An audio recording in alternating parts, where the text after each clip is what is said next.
Hi everyone, it's Laura here for Wow Embossing Powder, and in today's video I'm going to share with you how to create a beautiful floral card using the Emboss Resist watercolor technique. The stamp set that I'll be using today is the gorgeous Wallpaper art stamp set by Altenew, which features these beautiful florals, and I'm going to use the coordinating dies as well. And then of course I'm going to use my Wow embossing powders. I'm going to use the Rose Glintz, which is a new embossing powder to me, and then I'm also going to use the Opaque Bright White for my sentiment. I started by stamping my images, and I have some Canson XL watercolor cardstock in my Misty. I mounted the stamps on the door of the Misty, and then I am inking them up with my Wow embossing ink.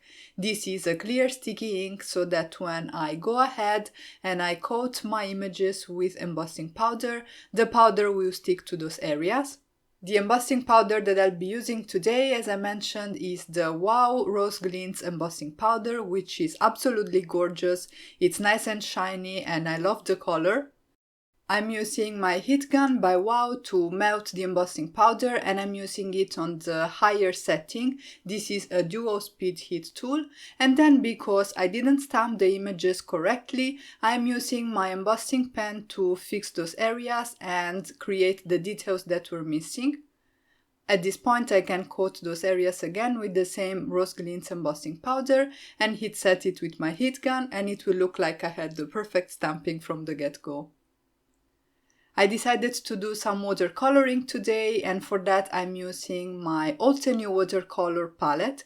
This is a pan of 36 nice and bright colors, and I'm going to use some blues, purples and aquas today. To color all the flowers I used the colors Desert Night and Midnight Violet. I am layering them on top of each other, and I am using the wet on wet technique. So I'm going in with a paintbrush that is loaded with some clean water. I'm coating the areas that I want to paint with the clean water, and then I'm going to drop the pigments in those areas just at the base of the petals, and I'm mostly leaving the water to move the pigments around. I can help it a little bit with my paintbrush if I see that the colors aren't moving too much, but at this point I am just adding a first coat of color, so I am not spending a lot of time on this. I am, as I said, just coating the areas with water and dropping the pigments at the base of the petals. Because we have the embossing powder rather than just traditional stamping on the images, we have some raised edges on the petals of the flowers in this case, but on any of the areas of the images really. And these raised edges will form some wells so that the pigments and the water will be confined to those areas. So normally what you would do with watercolors is, if you have two adjacent areas, you would not normally paint them one right after the other, because the pigments and the water would migrate otherwise between the two areas and you will not have a good control of the look of your watercolor piece. In this case though, because we have the raised edges created by the embossing powder, we do not have to worry about painting adjacent areas one after the other, so we can move a little bit faster without fear of contamination. In the video today, I'm not sharing all the painting for all the flowers. The method is the same for all of them, and as you can see, I already went ahead and started painting the other two off camera. Once the first one was completely dry, I went back in with a second layer, and in this case I'm going to do a little bit of a more controlled watercoloring. So I'm going to do the wet on dry technique. What this means is that I'm not going to wet the areas before adding the pigment, but I'm going directly with the pigment onto every single petal. I am distributing the pigments at the base of the petals because that is where we will have the darkest areas, and then I'm going to clean off the paintbrush, dip it into the clean clear water that you can see I have on my desk, and use that to blend out the pigment. Also for the second layer, I'm going to use again Desert Night and Midnight Violet, and I'm layering them on top of each other so that I can create a little bit of color variation, which in turn creates more visual interest on the card. Just remember that it is important that you rinse off your paintbrush after you add the pigment to the base of the petals, otherwise you will not be able to create a nice blend because you will have way too much pigment on your paintbrush and you will basically create one solid petal because, again, you will not be able to create that nice blend. So clean your paintbrush often and use a little bit of water, so the paintbrush has to be damp, not completely soaked, to drag out your pigments and create shading.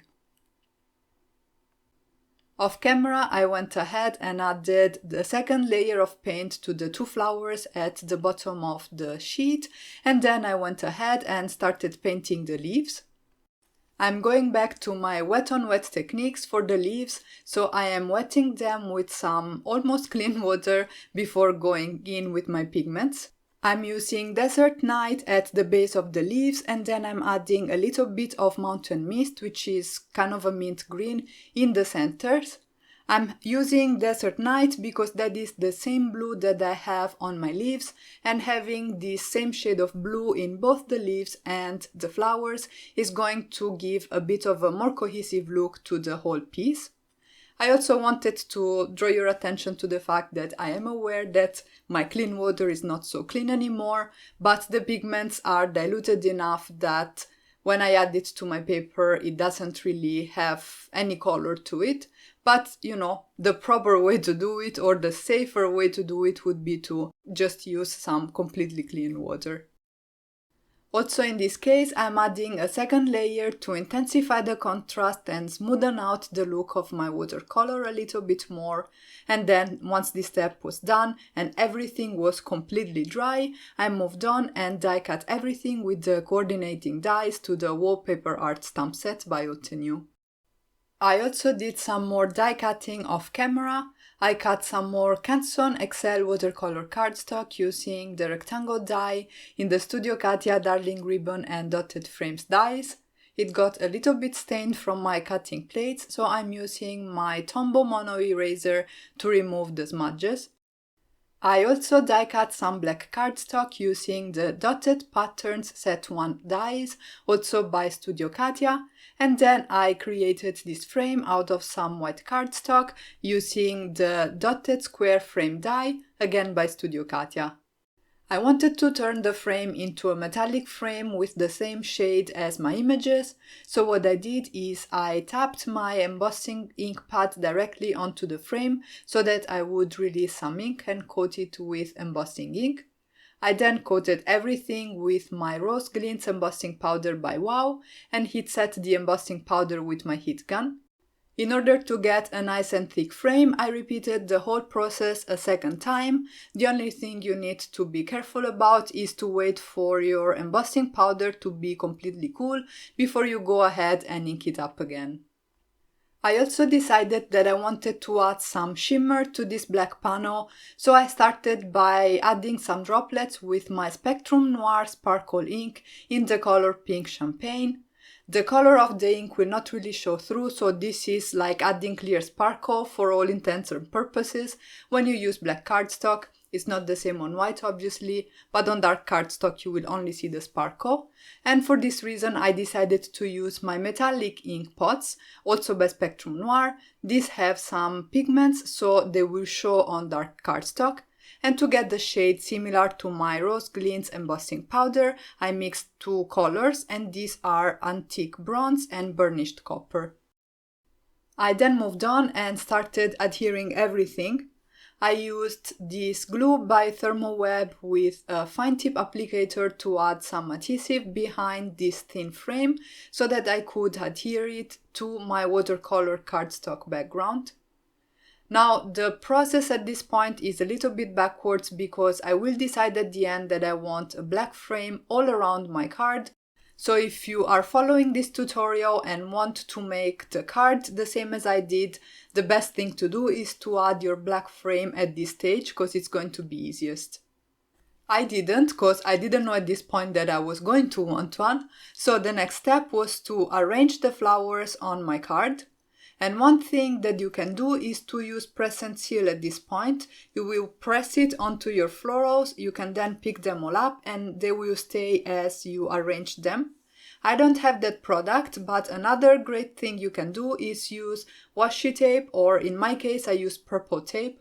That was the purple tape I used to secure the dies to my images when I die cut them, and the great thing about this product is that it doesn't tear your paper and you can reuse it, so I am, getting the most out of my supplies here. With the flowers all kept together by my purple tape, I could add glue at the back and then move them all at once back and adhere them to my card base. And just at this point I'm going to remove my purple tape, and I'm also using a heavy acrylic block to hold my images down while the glue dries.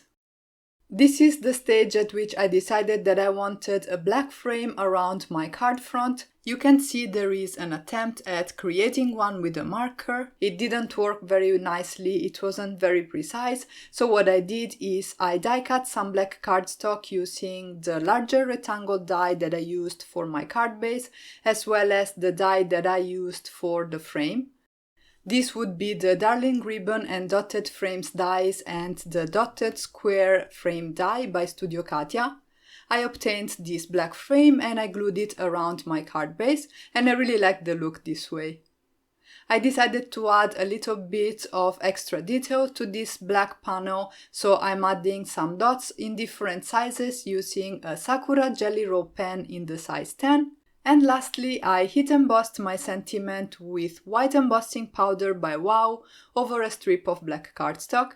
I chose the greeting Miss You from the Wallpaper art stamp set by Altenew, and I adhered the banner on top of the flowers. The last step was to adhere everything to my card base. This is a pre-cut and pre-scored A2 sized card base by scrapbook.com, and I'm using a tape runner to adhere everything together. Here is the final result. A bit of a different card for me. The color palette is a little bit unusual for what I'm used to when I make floral cards, but I have to say that I love the combination of the colors that I have on the flowers and that beautiful Rose Glintz Embossing Powder. And that's it for today. I really hope you enjoyed this video, and I hope I inspired you to create your own cards using the Emboss Resist watercolor technique. If you haven't already, make sure to subscribe for more card making and paper crafting inspiration. Thank you all so much for stopping by, and have a great day.